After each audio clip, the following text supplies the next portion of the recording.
नमस्कार। कहते हैं हर महामारी अपने साथ बड़े बदलाव लेकर आती है, लेकिन कुछ बदलाव अच्छे संकेत भी देते हैं। कोरोना महामारी के दौरान जिस तरह से 1.5 महीने से देशव्यापी लॉकडाउन है, इसका सबसे ज्यादा असर अगर कहीं पड़ा है तो वो स्कूल, कॉलेज, कैंपस पर पड़ा है, बच्चों की पढ़ाई पर पड़ा है। लेकिन अब जिस तरह से तमाम शिक्षक, कॉलेज और विश्वविद्यालय ऑनलाइन माध्यमों की तरफ बढ़ रहे हैं और बच्चों को स्टडीज सफर न करे, इसके प्रयास किए जा रहे हैं। और जिस तरह से एमएचआरडी और यूजीसी ने संकेत दिए हैं कि अगर हालात जस के तस बने रहे तो न सिर्फ ऑनलाइन स्टडी, ऑनलाइन एग्जाम की तरफ भी कॉलेज विश्वविद्यालयों को जाना पड़ेगा। लेकिन बड़ा सवाल यह है कि क्या हम उतना तैयार हैं डिजिटल इंडिया के दौर में? क्या डिजिटल डिवाइड का जो गैप था उसको हमने भर लिया है? इन्हीं तमाम पहलुओं को समझने की कोशिश करेंगे। उत्तराखंड सरकार ने भी जिलावार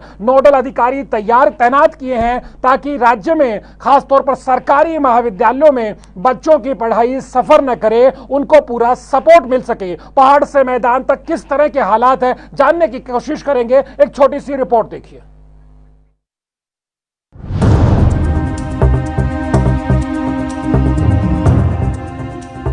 आजकल ये नज़ारा करीब करीब हर घर का है। लॉकडाउन के चलते 1.5 महीने से स्कूल, कॉलेज, कैंपस से दूर बच्चे घर पर रहकर ऑनलाइन क्लासेस के जरिए पढ़ाई कर रहे हैं। लेकिन क्या राज्य भर के सभी कॉलेज, विश्वविद्यालयों के बच्चों तक ऑनलाइन क्लासेस पहुंच पाई हैं? शहरी क्षेत्रों में मान लिया जाए कि ऑनलाइन क्लासेस के लिए माहौल बेहतर हो गया है, तो क्या ग्रामीण क्षेत्रों और पर्वतीय अंचल के कॉलेज छात्रों को भी ऑनलाइन पढ़ाई रास आ रही है? केंद्रीय मानव संसाधन विकास मंत्रालय और यूजीसी का फोकस है कि लॉकडाउन के चलते अब और पढ़ाई में खलल ना हो, लिहाजा विश्वविद्यालय और कॉलेज प्रबंधन ऑनलाइन शिक्षा के लिए जरूरी संसाधन मुहैया कराकर बच्चों तक पहुंचे। यूजीसी ने एक टास्क फोर्स, कोविड-19 टास्क फोर्स बनाया है और उसके तहत हर विश्वविद्यालय को कहा है कि वो एक ऐसा प्रकोष्ठ गठित करे जहां सब छात्रों की किसी भी प्रकार की यदि कोई समस्या तो समस्या उस पर जाए और उसका तत्काल वो समाधान करे। तो मैं समझता हूँ आपको, आप सहित सारे जितने भी मेरे उच्च शिक्षा के छात्र छात्रा हैं, उनको ये कैलेंडर और जितना भी है तो आप यूजीसी की साइट पर जाकर सब सूचना। इस समय ऑनलाइन पढ़ाई के तमाम माध्यम उपलब्ध हैं। इनमें ऑनलाइन स्वयं कोर्सेज, ईपीजी पाठशाला, स्वयं प्रभा के वीडियो लेक्चर और टीवी चैनल्स और यूजीसी मूक्स कोर्सेज के अलावा तमाम यूट्यूब चैनल्स के जरिए ऑनलाइन माध्यम कॉलेज और विश्वविद्यालयों के यूजी और पीजी छात्र छात्राओं के लिए मुफीद साबित हो सकते हैं। कॉलेज और विश्वविद्यालयों के शिक्षक वीडियो ऑडियो के lectures Google Meet, Google Classroom, Zoom, Skype, WhatsApp, Facebook और यूट्यूब जैसे विभिन्न सोशल मीडिया प्लेटफॉर्म के जरिए बच्चों तक पठन पाठन सामग्री पहुंचा रहे हैं।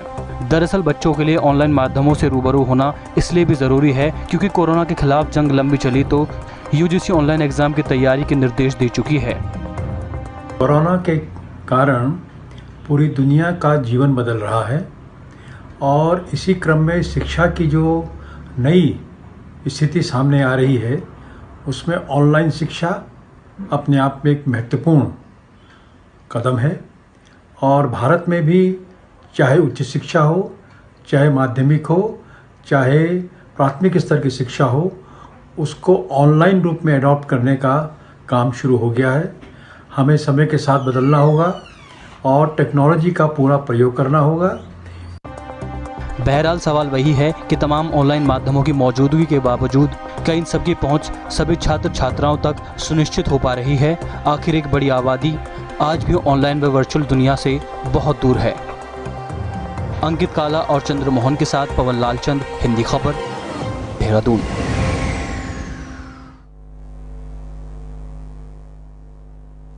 मेरे साथ दो खास मेहमान इस वक्त जुड़े हुए, आपसे उनका परिचय करा देते हैं। डॉक्टर सुशील उपाध्याय हैं, प्रोफेसर हैं, शिक्षाविद हैं और प्रिंसिपल हैं पीजी कॉलेज में। डॉक्टर साहब, आपका चर्चा में स्वागत है। उसके अलावा मेरे साथ एचएनबी गढ़वाल केंद्रीय विश्वविद्यालय से प्रोफेसर डॉक्टर एमएम सेमवाल साहब जुड़े हुए हैं, वो एचओडी हैं पॉलिटिकल साइंस डिपार्टमेंट में। सर, आपका भी चर्चा में स्वागत है। मैं सबसे पहले प्रोफेसर सेमवाल साहब आप ही के पास आना चाह रहा हूं। सर, जिस तरह से लॉकडाउन के हालात बने हुए हैं ऑनलाइन स्टडीज आज हमारी जरूरत भी है और हमारे लिए मजबूरी भी है। उस दिशा में किस तरह के प्रयास सर गढ़वाल विश्वविद्यालय की तरफ से और पूरे सिनारियो को सर आप किस तरह से देखते हैं? इस दुनिया भर में जो ये वैश्विक महामारी का जो कोरोना है, ये इसका फर्क उत्तराखंड पे भी पड़ा है और हमारे विश्वविद्यालय ने बड़े प्रयास किए हैं कि हमारे यहाँ जो फैकल्टी है वो छात्रों से लगातार संवाद बनाए हुए हैं।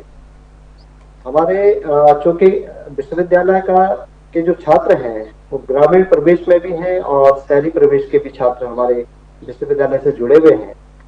हमारे जो माध्यम है वो हम वीडियो के माध्यम से, पीडीएफ फाइल के माध्यम से, फेसबुक के माध्यम से और जूम के माध्यम से, तमाम जो जितने भी ऑनलाइन जो माध्यम है उनके माध्यम से अपने छात्रों तक पहुंच पा रहे हैं।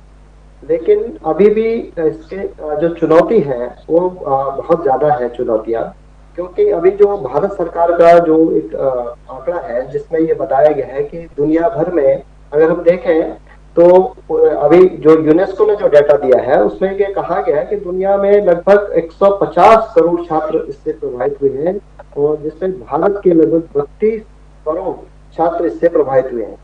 एक सरकारी आंकड़े के अनुसार अगर हम देखें तो अभी भी 38% जो लोग हैं उनके पास ही नेट कनेक्शन है, बाकी लोगों के पास अभी भी नेट कनेक्शन की समस्या बनी हुई है। और खास करके अगर हम देखें तो आज भी जो 16% जो लोग जो गांव में हैं उनके पास अभी भी कनेक्शन की समस्या बनी हुई है। इन चुनौतियों का सामना हमें भी करना वाला है, क्योंकि अभी भी हमारे भी ऐसे छात्र हैं जो कि नेटवर्क की वजह से, पावर की वजह से, कुछ ऐसे भी क्षेत्र हैं जहाँ पे पावर की भी समस्या है, नेट कनेक्शन की भी समस्या है, उससे जूझ रहे हैं, उसको हम लोग उन तक पहुंच नहीं पा रहे हैं। लेकिन इस समस्या से मुझे जो दिखाई दे रहा है इसका जो भविष्य है, क्योंकि हम अभी से इसके ऑनलाइन के लिए जो तैयारी कर रहे हैं, भविष्य में इस तरह की अगर कोई भी इस तरह की आपदा आती है या कोई भी महामारी आती है तो उसके लिए हम अभी से ऑनलाइन टीचिंग के लिए अभी से हम तैयार हो रहे हैं। हमारे बच्चे भी इसको मेंटली प्रिपेयर हो रहे हैं, जो हम लोग टीचर्स हैं उसके लिए हम भी उस तरह की तैयारी में जुटे हुए हैं। मैं समझता हूँ कि ये जो चुनौती है इसको अवसर के तौर पर हमें देखना होगा और उसके लिए सरकारों को भी तैयार होना पड़ेगा, क्योंकि जो बहुत सारे ऐसे क्षेत्र हैं जहाँ पे कि अभी भी समस्या बनी हुई है, डाटा की समस्या बनी हुई है, कनेक्शन की समस्या बनी हुई है। उसमें सरकारों की तरफ से भी, विश्वविद्यालयों की तरफ से भी अभी बहुत कोशिश करने की आवश्यकता है ये इस चुनौती को हमें अवसर में तब्दील करने के लिए। जी प्रोफेसर उपाध्याय जी, आपका अनुभव क्या कहता है इस पूरी तस्वीर को लेकर? जिस तरह से प्रोफेसर सेमवाल साहब ने एक पिक्चर रखी है, आपका क्या अनुभव रहा है पिछले 40-45 दिनों का? आप किस तरह से इस मसले को देखते हैं? फिर मैं आप लोगों के साथ कुछ सवाल और रखूंगा। देखिए, एक बड़ी चुनौती तो है और चुनौती में एक अवसर भी छिपा हुआ है।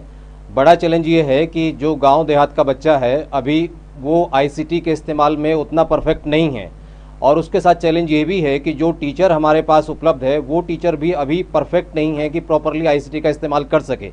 लेकिन एक महत्वपूर्ण बात ये हुई है कि पिछले 1.5 महीने में स्टूडेंट ने भी और टीचर ने भी एक्स्ट्रा ऑर्डिनरी एफर्ट्स किए हैं, और उन एक्स्ट्रा ऑर्डिनरी एफर्ट्स का परिणाम ये है कि उत्तराखंड जैसे स्टेट में जहाँ बड़ा इलाका हिल का है और कनेक्टिविटी की प्रॉब्लम बनी रहती है, वहाँ पे लगभग 70% स्टूडेंट्स ऑनलाइन माध्यमों के जरिए अपने टीचर्स के साथ जुड़े हुए हैं।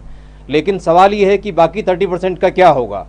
वर्चुअल माध्यम्स पे एक बड़ा चैलेंज ये है कि जो बच्चे हिंदी में या रीजनल लैंग्वेजेज में हायर एजुकेशन में या सेकेंडरी एजुकेशन में पढ़ाई कर रहे हैं, उनके लिए ऑनलाइन स्टडी मटेरियल्स की क्वालिटी और क्वांटिटी दोनों पुअर हैं। तो एक बड़ा चैलेंज ये है, और हमने शायद पिछले दिनों में ये नहीं सोचा था कि अचानक कोई ऐसे हालात हमारे सामने आ जाएंगे कि हमें अपने माध्यम को शिफ्ट करना पड़ेगा। तो एक ये कन्वर्ज होने का दौर है, इसमें कई तरह की चुनौतियां मौजूद रहेंगी, लेकिन जो कुछ हासिल होगा वो अच्छा हासिल होगा। एक और बात मैं यहाँ पर आपसे शेयर करना चाहता हूँ कि आने वाले दिनों में जब भी हम कोरोना से पार पाएंगे तो एजुकेशन का स्वरूप वो नहीं रह जाएगा जो कि अब से 2 महीने पहले था। इसमें एक बड़े लेवल पर बदलाव हम देखेंगे। पवन जी। जी जी डॉक्टर सेमवाल जी, हम डिजिटल इंडिया के दौर में रह रहे हैं, लेकिन जो हमारे देश में, आपने हालांकि उसका जिक्र भी किया, जो डिजिटल डिवाइड है वो अभी बहुत ज्यादा है। एक मिशन अंत्योदय, एक राष्ट्रव्यापी एक सर्वे हुआ था 2017-18 में, ग्रामीण विकास मंत्रालय का सर्वे, जो बताता है कि हिंदुस्तान में 16% आबादी जिसके घर में लाइट 1 घंटे से लेकर के 8 घंटे तक आती है, 33% आबादी ऐसी है जिसके घर में या ऐसे 9 घंटे से 12 घंटे बिजली आती है, 47% ऐसे हाउस होल्ड है जिनको 12 घंटे दिन में लाइट मिलती है। इसी तरह का आंकड़ा इंटरनेट या कोई इस्तेमाल को लेकर के है, स्मार्टफोन के इस्तेमाल को लेकर के है। और सर, जो सबसे बड़ी दिक्कत, वो जो गरीब तबका है वो अपने बच्चे को स्मार्टफोन या लैपटॉप या कंप्यूटर अवेलेबल नहीं करा पाएंगे, तो उनके लिए चुनौती ज्यादा है। तो क्या जो शैक्षणिक संस्थान है उस पक्ष पर भी गौर कर रहे हैं, उस पक्ष पर भी फोकस कर रहे हैं कि उस तबके का बच्चा महरूम न रह जाए ऑनलाइन स्टडीज से? पवन जी, निश्चित रूप से ये एक बहुत बड़ा चैलेंज है, क्योंकि अभी भी हमारा जो ग्रामीण परिवेश है उसमें इस तरह की दिक्कतें तो हैं।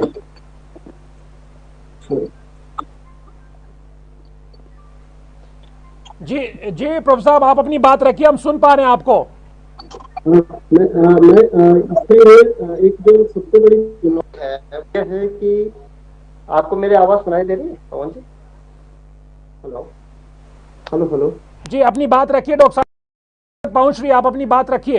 अच्छा अच्छा, हाँ, ये एक बहुत बड़ी चुनौती है ग्रामीण क्षेत्रों में हमारे लिए। जो सबसे बड़ी चुनौती है वो ये है कि पावर की समस्या जो आपने बताई है वो है, लेकिन दूसरी तरफ अगर हम देखें, जब से हम डिजिटल इंडिया की हम बात कर रहे हैं, तो निश्चित रूप से गांव में भी अगर हम देखें, हर गांव में टेलीविजन के माध्यम से भी और सूचना के इस दौर में लोग जुड़ पा रहे हैं, लेकिन इससे जो एक असमानता पैदा होने की जो संभावना दिख रही है कि जो बच्चे बहुत पढ़ने में बहुत होशियार हैं, अच्छे हैं, लेकिन चूंकि उनके पास कनेक्टिविटी की समस्या है, और एक वो छात्र हैं जिनके पास नेट की कनेक्शन अच्छी तरह से आ रहा है, तो ये इस तरह की भी असमानता दिखाई दे रही है कि जिनके पास पूरी तरह से जो पढ़ाई कर पा रहे हैं और जो नहीं कर पा रहे हैं, नहीं कर पाने के पीछे जो कारण है वो कारण है उनके पास नेट कनेक्शन का। तो ये जो चुनौती है, इसके लिए हमें तैयार होना होगा।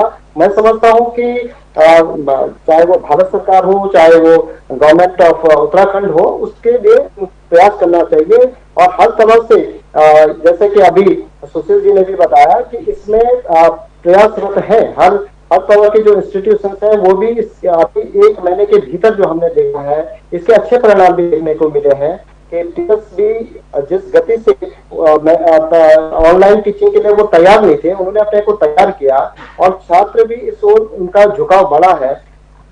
आने वाले समय में इसके लिए मैं समझता हूं कि एक तरह से इसके लिए नागरिक संगठनों को, या हम कह सकते हैं कि सरकारों को इस ओर ध्यान देना पड़ेगा कि जिस तरह से गांव में जो अभी भी जो समस्या है, जो चाहे वो बिजली की समस्या है, नेट कनेक्शन की समस्या है, उस समस्या को दूर करने के लिए बड़े कदम लेने की आवश्यकता है। और इसमें मुझे जो दिखाई दे रहा है कि अभी हमारे एचआरडी मिनिस्टर इस तरह से लगातार छात्रों से वार्ता कर रहे हैं, अभिभावकों से जो बात कर रहे हैं, जैसे आपने भी बताया कि अभी भी गांव में एक झिझक है कि बार बार बच्चों को हम कहते हैं कि आप मोबाइल पे लगे हुए हैं, लेकिन अभी एक दौर आ गया है कि मोबाइल को देना ही पड़ेगा, क्योंकि उनके पास जो साधन है पढ़ाई का, वो ये जो मोबाइल और जो कंप्यूटर है, या जो उनके पास लैपटॉप है, उनके माध्यम से करना पड़ेगा। तो मैं समझता हूँ इसके लिए हमें तैयार होना। जी, हमको तैयार होना पड़ेगा और हमको इस तरह का इंफ्रास्ट्रक्चर भी खड़ा करना पड़ेगा। प्रोफेसर सुशील उपाध्याय जी, मेरा सवाल आपसे, इसी तरह का आंकड़ा 2017-18 का नेशनल सैंपल सर्वे रिपोर्ट का जो एजुकेशन पर रिपोर्ट थी, वो कहते हैं कि भारत के जो 24% जो घर है वहां पे इंटरनेट की फैसिलिटी है, और जो हमारी जो 66% आबादी को हम रूरल पॉपुलेशन में काउंट करते हैं, वहां मात्र 15% हाउस होल्ड्स के पास ही इंटरनेट का एक्सेस है। अर्बन पॉपुलेशन में ये 42% है। लेकिन जब हम और उसमें गरीब तबके पर जब पास जाते तो कहते हैं कि उनके पास तो जो इसकी जो उपलब्धता है चाहे इंटरनेट सेवाओं की और भी कम है, और जो 5 साल से 24 साल तक के बच्चों के पास मात्र जो 8% इंटरनेट का एक्सेस रहा है। ये कितना बड़ा चैलेंज है। रोटी कपड़ा और मकान की लड़ाई हम लड़ते आए, आपको लगता है कि इस डिजिटल दौर ये लड़ाई भी लड़नी पड़ेगी, तब जो गरीब का जो बच्चा जो हाशिए पे खड़ा हुआ बच्चा है उसको भी शिक्षा मिल पाएगी? जी देखिए, आपात स्थितियां हैं और आपात स्थितियों में जो साधन संसाधन प्रयोग में लाए जा सकते थे वो लाए। आपात स्थिति उम्मीद नहीं की जा सकती कि 100% छात्र इस नई टेक्नोलॉजी नए माध्यम के दौर में के तौर तरीके से कवर हो जाएंगे, ये संभव नहीं है। इसलिए आने वाले दिनों में जो पढ़ाई का तौर तरीका होगा उसमें ऑनलाइन, डिस्टेंस और फेस टू फेस एजुकेशन तीनों को प्रोपोर्शनली रखना पड़ेगा, तभी हम एक सार्थक ढंग स्थापित कर सकेंगे। अगर आज की तारीख में हम ये सोचें कि 100% बच्चा वर्चुअली पढ़ पाएगा तो ये दिवा स्वप्न है। हाँ। और मैं एक और बात आपके सामने रखना चाह रहा हूँ कि सरकारी स्कूलों में पढ़ने वाले, खास तौर से इंटर कॉलेजों में पढ़ने वाले बच्चे लगभग इस माध्यम से पूरी तरह से कटे हुए हैं, चाहे वो उत्तराखंड हो, चाहे वो बिहार हो, उत्तर प्रदेश हो या कोई और राज्य हो। जो सरकारी स्कूल में बच्चा जा रहा है, मैं ये मानने को तैयार नहीं हूँ कि उसके माँ बाप ऐसी स्थिति में होंगे कि अगर घर में 3 बच्चे हैं तो तीनों बच्चों को वो स्मार्टफोन उपलब्ध करा देंगे या लैपटॉप उपलब्ध करा देंगे, ऐसी कोई संभावना नहीं है। तो बड़ा चैलेंज उन बच्चों के लिए है जो बच्चे ग्रामीण इलाकों के हैं, जो बच्चे सरकारी संस्थाओं में पढ़ रहे हैं। शहर का बच्चा अपेक्षाकृत तकनीक से भी वाकिफ़ है, उसके पास स्मार्टफोन भी है और एक हिस्सा मान लें कि उनके पास बाकी सारी सुविधाएं, चाहे वो बिजली हो, चाहे नेट कनेक्टिविटी हो, चाहे इंस्ट्रूमेंट्स हों, वो उपलब्ध हैं। लेकिन गांव का बच्चा और ग्रामीण संस्थाओं में पढ़ रहा बच्चा, सरकारी संस्थाओं में पढ़ रहा बच्चा, उसके सामने एक बड़ा चैलेंज है। फिर उसके लिए रास्ता क्या है? उसके लिए रास्ता क्या बने? उसके लिए जो रास्ता है, उसके लिए रास्ता ये होगा कि हमें इस वक्त इस पद्धति में डिस्टेंस मोड को भी शामिल करना पड़ेगा। बहुत साल पहले इग्नू ने एक कोशिश की थी कि ट्रेडिशनल एजुकेशन के साथ आप डिस्टेंस मोड को कन्वर्ज कर दें, यानी बच्चा कुछ दिन स्कूल में पढ़े और कुछ दिन रह के घर पे पढ़े, वो फिर एक तयशुदा दिन में आके अपने टीचर के साथ उन सारे विषयों पर बात करे। तो हमें आने वाले दिनों में जो सोचना, दिन किसी संस्था में पढ़ाई कर रहे हैं तो हमें कोई 1 दिन या 2 दिन ऑनलाइन मीडियम के लिए और डिस्टेंस मोड के लिए रखना पड़ेगा। तो हमारा जो हायर एजुकेशन का या सेकेंडरी एजुकेशन का जो स्वरूप रहेगा वो मौजूदा स्वरूप की तरह नहीं रहेगा। अगर मौजूदा स्वरूप की तरह हम इसको रखेंगे तो जो बात आपने कही, एक डिजिटल डिवाइड मौजूद है, ये गैप और बढ़ जाएगा। जी प्रोफेसर सेमवाल जी, सर एक आंकड़ा और है, internet and mobile association of India की 2019 की रिपोर्ट है। सर ये इस डिजिटल डिवाइड में जो एक तरह से जेंडर गैप है उसकी तरफ इशारा करती है कि हिंदुस्तान के अंदर 67% लोगों के पास, मतलब मर्दों के पास मोबाइल की, स्मार्टफोन की, इंटरनेट की एक्सेसिबिलिटी हो सकती है, उनके कंपैरिजन में सिर्फ 33% महिलाएं हैं। ग्रामीण क्षेत्र में डिजिटल डिवाइड जो जेंडर गैप का और बढ़ जाता है, वहां पे 72% बनाम 28% बचता है। मेरा सवाल ये कि हमारी बच्चियां किस तरह से इस ऑनलाइन माध्यमों से इस के जरिए अधिक से अधिक बेनिफिट हो, इसको लेकर के क्या किया जा सकता है, क्या किया जा रहा है? जहाँ तक जेंडर का इशू है, इसमें विश्वविद्यालय लेवल पे तो इससे इतना गैप नहीं है जितना कि हम सोच रहे हैं। लेकिन नीचे के स्तर पर जैसे आपने कहा कि खास करके प्राइमरी स्कूल या माध्यमिक स्कूल, यहाँ पे निश्चित रूप से इस तरह का गैप है और सरकारों के द्वारा इस तरह के जो लिंग भेद है उसके लिए भी स्कूली शिक्षा में इस बात के लिए सेंसिटाइज किया जाता है और उसको करना पड़ेगा। मुझे लगता है कि इसके लिए अभिभावकों से इस बारे में बातचीत करनी पड़ेगी। इस तरह का जो गैप है उस गैप को दूर करने के लिए पेरेंट्स और टीचर्स के बीच संवाद की आवश्यकता है। जब तक ये संवाद नहीं हो पाएगा तब तक ये समस्याएं, खास करके जो नीचे के बच्चे हैं, खास करके प्राइमरी और माध्यमिक, उसमें ये समस्या अभी भी बनी हुई है। जहाँ तक हायर एजुकेशन का सवाल है उसमें ये गैप कम है और खास करके मैं उत्तराखंड के परिप्रेक्ष्य में देखूं तो हमारे यहाँ उत्तराखंड में उतनी समस्या नहीं है जेंडर इश्यू की जितने की मैदानी क्षेत्रों में है। हमारे यहाँ अभी भी जो लड़का और लड़की में बहुत बड़ा गैप नहीं है, जो पेरेंट्स का इतना बड़ा नहीं है लेकिन इतना बड़ा गैप नहीं है। इसके लिए मुझे जो समझ में आता है कि वो उसमें हमें संवाद बना के रखना पड़ेगा और स्कूली छात्रों को एक सिलेबस का इसको पार्ट बनाना पड़ेगा और लगातार अभिभावक और टीचर्स के बीच इस दूरी को कम करने के लिए प्रयत्न करने पड़ेंगे। एक सवाल डॉक्टर सुनील जी, आप कुछ कहना चाह रहे हैं? मैं इसमें एक सुझाव के रूप में एक बात रखना चाह रहा हूं। हाँ। कि अब एक बड़ा चैलेंज हम महसूस कर रहे हैं कि बच्चों के पास ऐसे गैजेट नहीं है जिन गैजेट्स पे वो पढ़ सकें, और लगभग 10 करोड़ बच्चे इस वक्त इस चैलेंज को किसी न किसी लेवल पर महसूस कर रहे हैं। हम इन 10 करोड़ में से ही मान लें कि 5 करोड़ बच्चे ऐसे हैं जो ग्रामीण संस्थाओं में पढ़ रहे हैं या गाँव से आते हैं और उनके पास ये सुविधाएं नहीं है।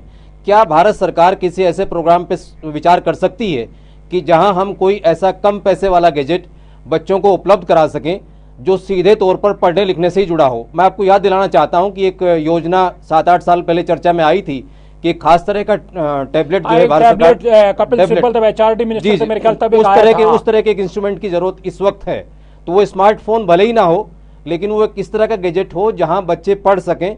और सरकार जैसे मदद कर रही है, जैसे बात लगातार चर्चा में आ रही कि भाई आर्थिक तौर पर भी भारत की अर्थव्यवस्था को मदद दी जानी है, तो उस मदद के एस्पेक्ट में इन चीजों को भी शामिल किए जाने की आवश्यकता लगती है। बहुत महत्वपूर्ण सुझाव आपने दिया। अब मैं प्रोफेसर सेमवाल जी आपसे एक चीज और जानना चाहूंगा।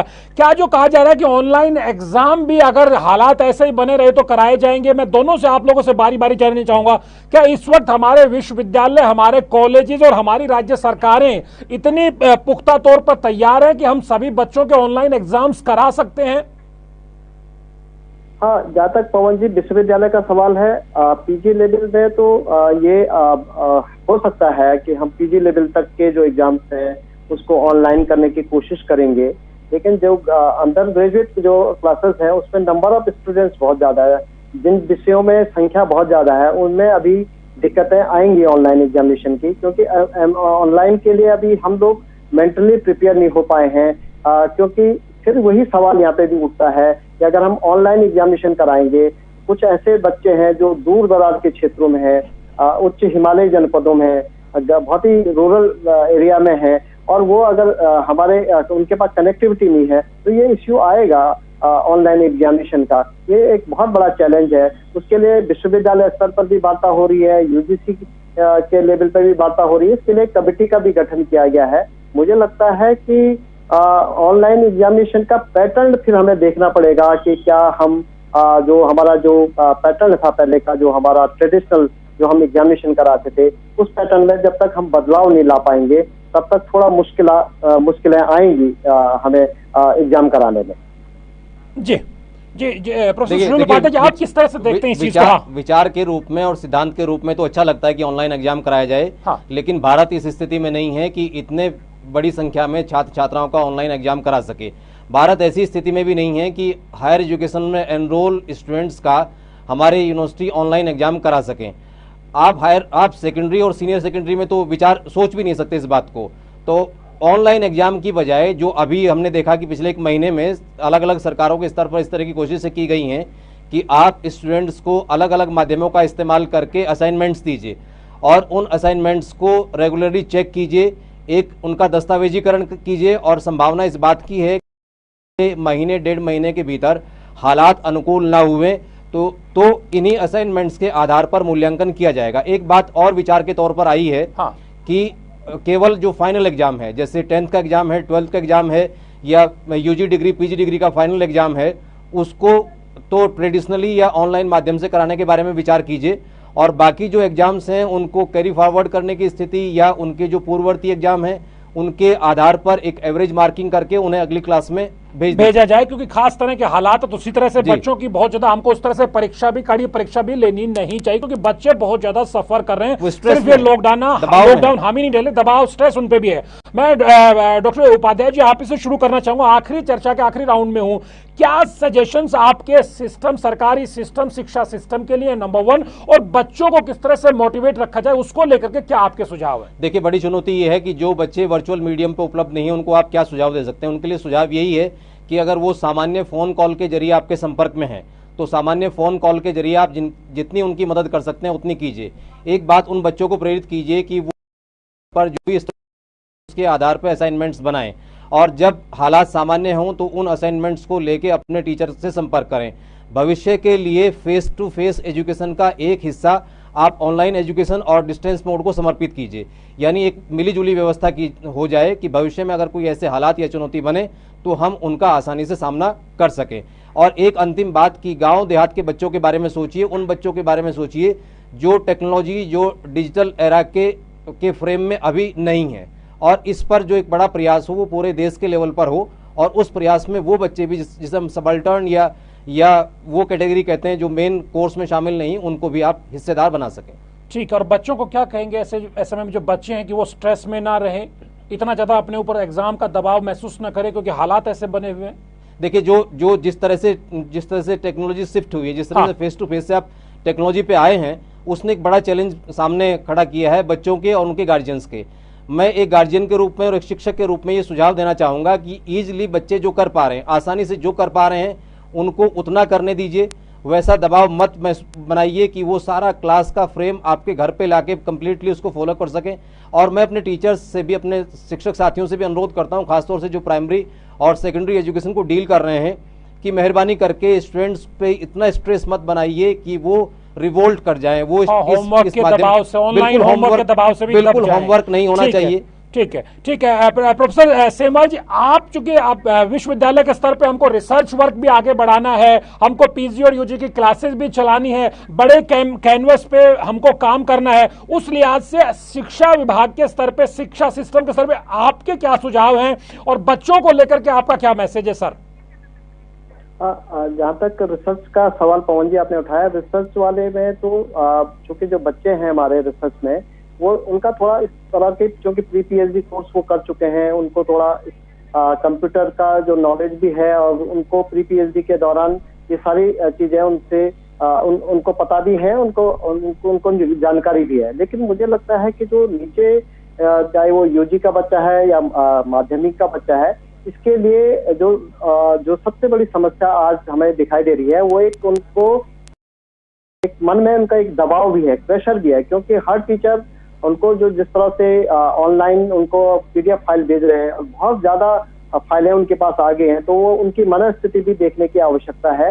तो मैं समझता हूँ कि इसके लिए उनके जो परिवार वाले हैं, जो अभिभावक हैं, उनको भी इस समय उनकी भी काउंसलिंग करने की आवश्यकता है, बच्चों की काउंसलिंग करने की आवश्यकता है, कि जिससे उनपे किसी भी तरह का कोई दबाव न बने। हम भी विश्वविद्यालय स्तर पे ये बात कर रहे हैं कि जिस बच्चे के पास, जैसे अभी सुशील जी ने भी कहा, कि अगर उसके पास स्मार्टफोन नहीं है, लेकिन उसके बाद अगर वो सामान्य फोन भी है, उसके द्वारा वो जो बातचीत कर रहा है और उसके माध्यम से भी हम उसको कम से कम छोटी छोटी फाइल बना करके हम उसको भेजें और उस पर किसी तरह का दबाव न करें। थोड़ा फ्लेक्सिबिलिटी यहाँ पे विश्वविद्यालय स्तर पर और जो जितने भी हमारे एग्जामिनेशन बोर्ड है, उनको फ्लेक्सिबिलिटी रखनी पड़ेगी, क्योंकि ये एक ऐसी अचानक महामारी जिस तरह से आई है, ये एक तरह से बच्चों पे एक तरह का प्रेशर बढ़ गया है। उसके लिए बच्चों की भी काउंसलिंग करने की आवश्यकता है और अभिभावकों की भी काउंसलिंग करने की आवश्यकता है,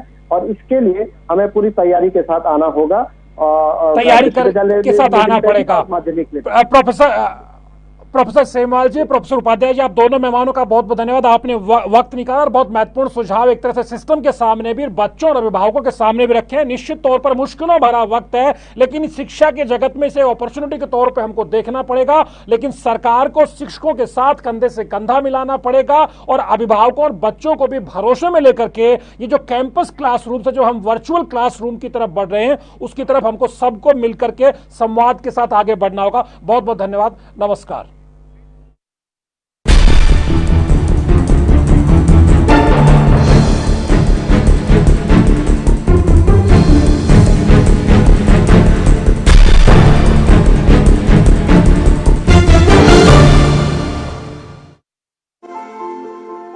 हेलो एवरीवन, आप लोग एक बात याद रखें, कोरोना आपके घर आएगा नहीं, आप बाहर से इसे ले आएंगे। तो इसीलिए घर पर ही बैठिए, स्टे होम, स्टे सेफ, और याद रखिए कि सच्ची सहेली आयुर्वेदिक सिरप हर महिला की प्रतिरोधक क्षमता बढ़ाने में बहुत उपयोगी है। इसका डोज बिल्कुल मिस न करें। जय हिंद।